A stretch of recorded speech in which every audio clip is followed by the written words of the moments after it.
Convergence is a pretty key theme in our industry today, and it's affecting both publishers and advertisers. And consolidation is really a byproduct of complexity that exists within our ecosystem. You have buyers and sellers on opposite sides, and they're both optimizing towards their very specific and sometimes narrow goals. And when that happens, it creates fragmentation. It leads to things like hidden fees and just a general lack of accountability. When convergence is done responsibly, it gives buyers and sellers the ability to align their incentives. And at Nexxen, when we unified our DSP and SSP technology, it wasn't done for convergence sake or to cut the supply chain in half. It was to give buyers and sellers more transparency and more control over where their investment dollars are going and how publishers can make money and keep their business thriving.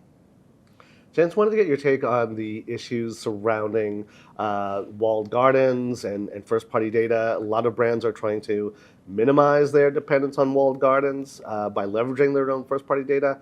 What considerations should they have as they look to do that? Yeah. A lot of times when a brand is thinking about their first-party data and really leaning into it, what they're really saying is, we want more ownership and control. And generally, that's a really good thing and a positive thing for their business. There's two key considerations. The first consideration is interoperability. So you can create the world's most sophisticated technology system, but if it's only operating in isolation, you're never really going to harness the value of that data. The second is just the operational burden. And I'm not talking about just the overall cost and complexity and the resources, but there's governance issues, there is privacy and compliance challenges that come along with it. And for most brands, they don't have the bandwidth or resources to take that on. And so I believe for many brands, the best approach is a hybrid model. So working with a platform like Nexxen or others, where you can ingest your first-party data, where that platform can enrich that data for you and just provide more power at scale without having to rebuild an entire system from scratch. Chance, I wanted to ask you about another maybe hybrid model, particularly as it pertains to Nexxen. The company operates both a DSP and an SSP.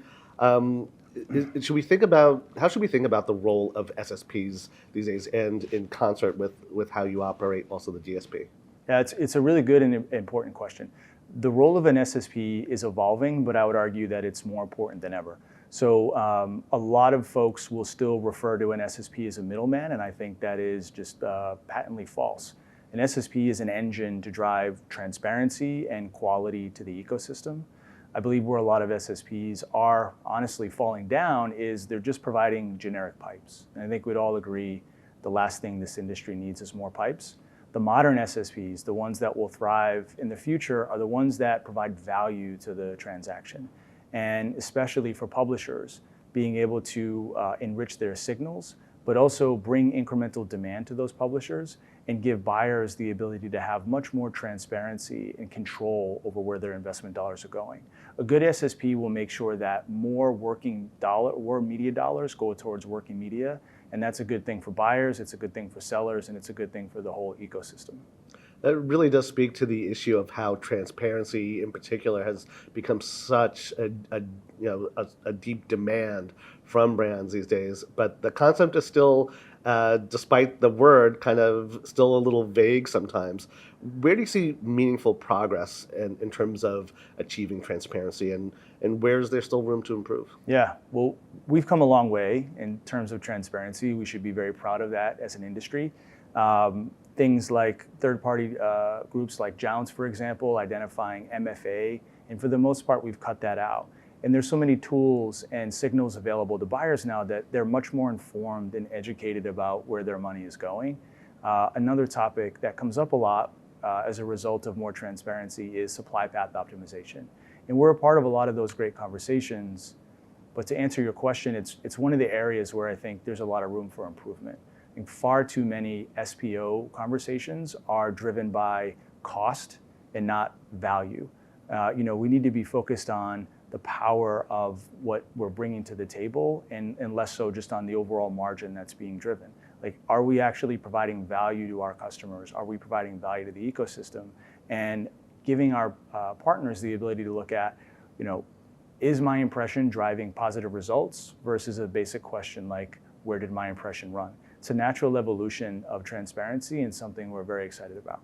So let's dive into that idea of the expectation of delivering positive results for brands. Brands, have been looking to the word outcomes is something we hear a lot. How should buyers be evaluating the idea of achieving outcomes, particularly across the programmatic landscape? Yeah. Well, for as long as advertising has been around, we've been optimizing towards outcomes. We're just getting much better at it, especially as the last few years have gone on. More signals are available, like I said earlier, and we're able to look beyond just correlation and focus much more on incrementality. Our goal as a platform is to drive unified measurement, and that's data, activation, and optimization.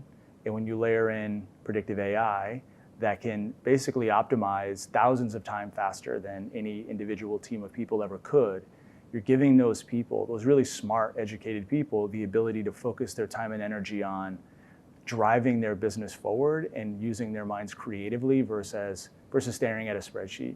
And we believe that's a really positive result.